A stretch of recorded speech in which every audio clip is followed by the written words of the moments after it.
In today's lesson, we're going to take a look at intervals and how we can easily identify them in our music. What are intervals? That's the first thing that we want to answer.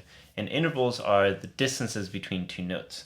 So whenever we play these on the guitar, on the piano, we're first and foremost just looking at how far we moved. So if I play, for example, from C to D, I moved up maybe, we can say 2 frets. We can also say 2 half steps, right? If I go from B to C, I can say I moved up 1 fret or 1 half step. I can also say that these are just 1 note away. If I go from B to C, that's 1 note away. From C to D, that's 2 notes away. And this sets us up for our easiest intervals to identify, whether we're moving 1 fret or 2 frets. And this is something we've done from the very beginning. If we go from an open position to the first fret, that's 1 fret away. That's a step. And if we go from maybe the first fret to the second fret, that's more of a skip. We want 2 frets away. And we can translate that into the rest of the guitar. But we can start looking at this maybe a little bit more sophisticatedly. Maybe since we know that notes, the distances between notes change depending on where we are. For example, if we move from B to C, that's just 1 fret away, half step. But if I go from C to D, that's 2 frets away. That's 2 half steps or a whole step. But both of these are 1 note away. B to the very next one is C, and C to the very next one is D. But we're doing different steps, half steps and whole steps. So how do we start to define these and recognize them? So maybe the easiest way to categorize these is whether we're moving 1 note away, 2 notes away, 3 notes away, 4 notes away, and so on. So let's start looking at that. Let's practice this with an exercise called Inchworm. This is from a book called Mel Bay's Guitar Method. And it starts fairly easy. We start on C, then we go up to D, up to E, and then back down to D. So you can see we're already moving note by note, just kind of in step motion, as we would say. So for all other musicians who don't have frets, who maybe work only with notes or with keys or with trumpet valves, they'll start to identify music and notes by their intervals as either step or skip as it looks on the music. So here, I'm moving all in steps, meaning note by note, or note to note. Maybe that's a better way to look at it. So if I identify these, C, D, E, D, maybe I'll go another line, C, D, E, F, or another measure, I mean. All these are side by side. I didn't skip any notes. C is right next to D, and D is right next to E, and E is right next to F. Now, if I keep on looking at the music, okay, E, D, C, D, E, F, G, F, the rest of the line, I move exactly like I was saying, note by note, in step motion. Let's try to play this one.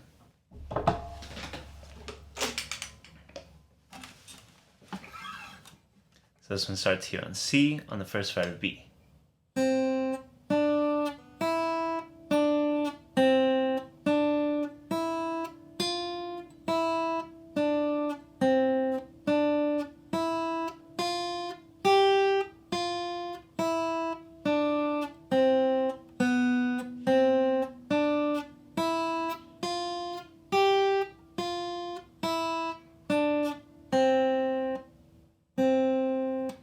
There's no notes that I skipped over. I never skipped from C to E, skipping over D, and I never skipped from E to G, skipping over F. I played the notes one after the other, note to note motion. This next song, Frolic, uses a different type of interval that in its easiest form we call a skip. And it's actually doing a combination of skips and steps. This first part, we know this note is C, we know the next note is E, we skipped D, we didn't play D. So we call this a skip. The next part, we know that is E, we go down to D, there's no notes between E and D, no other letter name that we can fit in there, so that's a step. And you can see that the whole pattern kind of continues like that. I'm going to do a bracket for skip and a little triangle for step. You see I'm going skip up, step down, skip up, step down, skip up, and step down. And then I continue that pattern, skip, step, skip, step. So this introduces a different interval, skips. So again, simple ways to look at music: skipping a note, skipping a letter name, or stepping to the very next letter. On this one, let me just play these first two measures. I'm starting again on C. I'm going to skip D and go to E. I step down again to D. I skip E and go to F. And I continue like that. E, skip F, go to G. F, skip E, go to D. Then I step to C. So watch this for the very first line.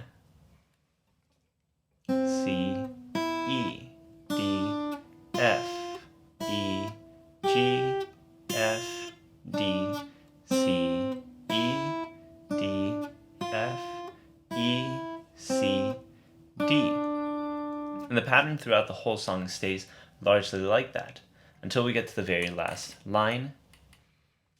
We see a change right here. This is a very common group of skips. C, E, G, E. It's actually outlining a chord. C, E, G is a C major chord. So being able to practice easy interval exercises like these will help a lot. But if we want to play more advanced intervals, we want to understand more of the music theory behind them. What are they and how do we start to define them? Because they change after that. We can't say that we have a step and then a double step and then a skip and then a double skip, because at some point we're going to get very confused. So let's look at musictheory.net. There's a great lesson on here on generic intervals. So I'm going to kind of walk you through this very beginning part and look at some of the definitions. So like we were saying before, an interval is a measures the distance between two notes. Any two notes. It can even be C to C. If it's the same C but we play two notes, we say that's a first interval or a unison. So even that, whatever two notes there are, that is an interval. It's a measure between two notes. Here we're going to discuss generic intervals like we were saying.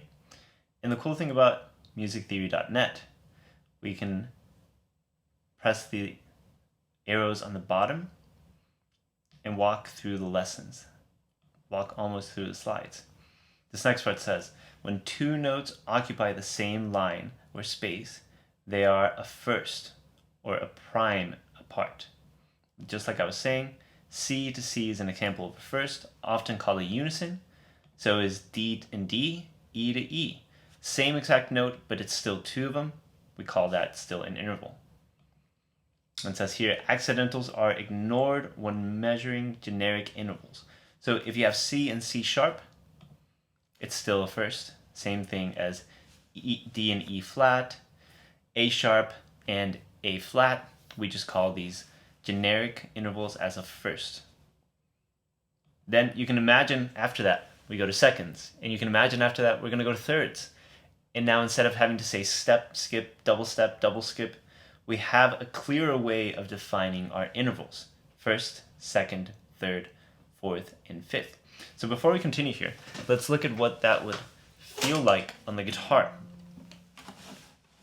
Once we arrive here, like we were saying, if I play C and C, two notes, two separate notes that I played, a first. D and D, two separate notes that I played, a first. If I change that, now let's say I don't go to the very next note, the very same note, but I go to the very next note.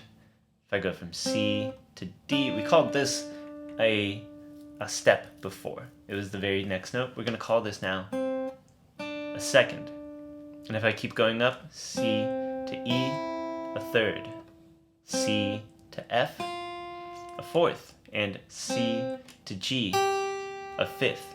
That kind of sets us up with the easiest intervals, or the most common intervals, I should say, that we're going to see in music whenever we're reading music. So let's look at those again. We talked about first, C to C. And I'm going to relate everything to our first note, C.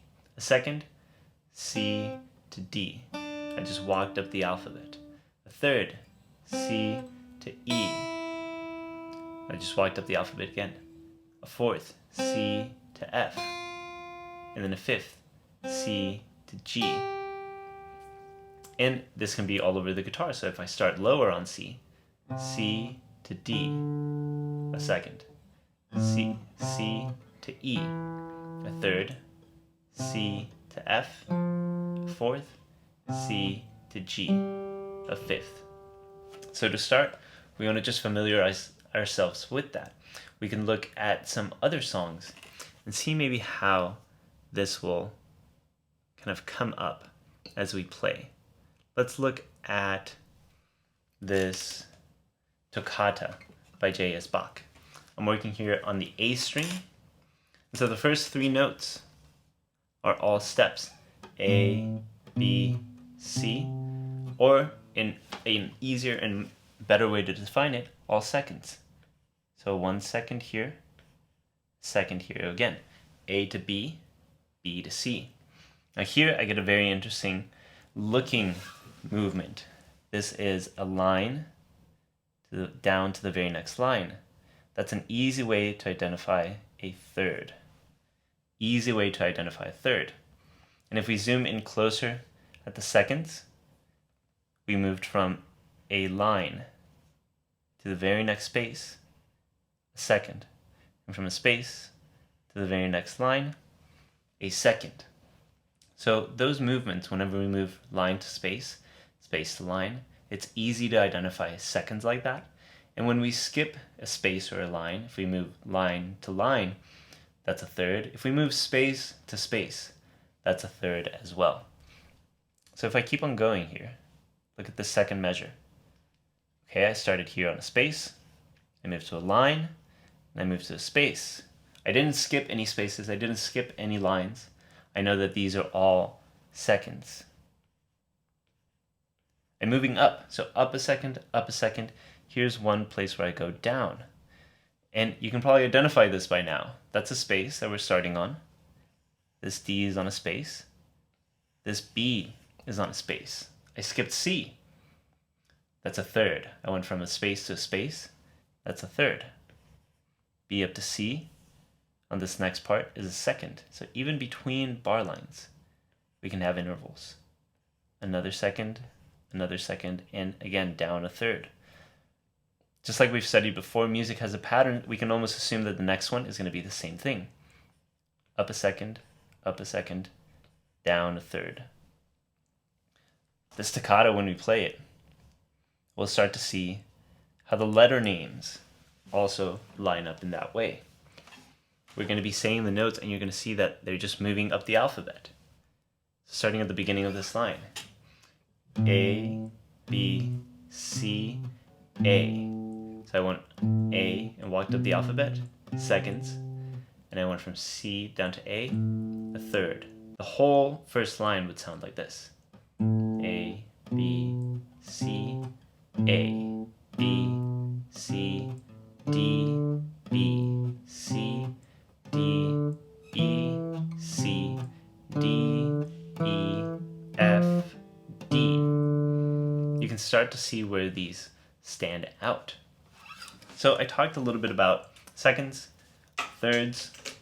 There's also intervals past that. So let's go back to musictheory.net and check these out. These next slides are going to talk about the seconds, the thirds. So you can see how, just like we were saying, that first second is going from line to space, the next one from space to line, the next one from line to space. So anytime you see space to the very next line to the very next line, that is a second. Thirds, you can see that they can happen either one after the other or stacked, like if you were playing them together or if you were playing a chord. So there's, say here, they can either happen in two types of positions, either both on a line or both on a space. And the first measure shows that, line to line, whether they're stacked or separate, or the second measure, space to space, whether they're stacked or separate. And after that, any interval that you see going past that is going to start to add up. It's going to start to add one more number. So now we go from third to a fourth. We're a little bit further up. From a fourth to a fifth, we're a little bit further up. It's good to note also how these look on the music. That fifth is from a line to 2 lines away, from a space to 2 spaces away. And we keep on going up. A sixth, a seventh, and this last one, an eighth, most commonly known as an octave. So you've gotten to the very same note again. And there's this very good chart at the very end where we have all of our intervals: first, second, third, fourth, fifth, sixth, seventh, and eighth, or octave. So being familiar with these is going to make your reading a lot easier. It's going to make your reading go a lot faster because you'll be able to identify, oh, that's just the fifth. And as soon as you get familiar with what notes are a fifth away, what notes are a second away, what notes are a third away, this becomes much easier to do without the stress of having to read every single note and find out what note you're reading or how far down on ledger lines, because we know the guitar goes very far down the ledger lines. But you can instead look at the picture and see how it looks. One last thing before we're done today. I want you to work through this exercise. This is also from musictheory.net, and I've placed it in your music notes so that we can start to identify them. For now, I want you to disregard whether it says M or P. This means more in depth. It means major second or perfect fourth, perfect fifth, major sixth. And we'll explore that a little bit later. But now that we've gone through seconds, third, fourths, all the way up to octaves, you can start to count them on the lines and identify them. For example, this is A to B. There's no letter between those. A and B are side by side. That's a second. C to D, also a second. Now here we have a jump. C, and I'm going up. C, D, E, F, G, A, B, back to C. That's an octave. So if you keep on going through this, after a few rounds, you'll start to just see the picture and identify what's going on. And it's a lot easier than having to count up all your notes and seeing where you're going next. So practice this from musictheory.net. Go through that lesson again and work on some of these songs that I'll send you, some of the interval exercises. And I think they're going to be really helpful for getting you faster at reading music. And I'll see you in class.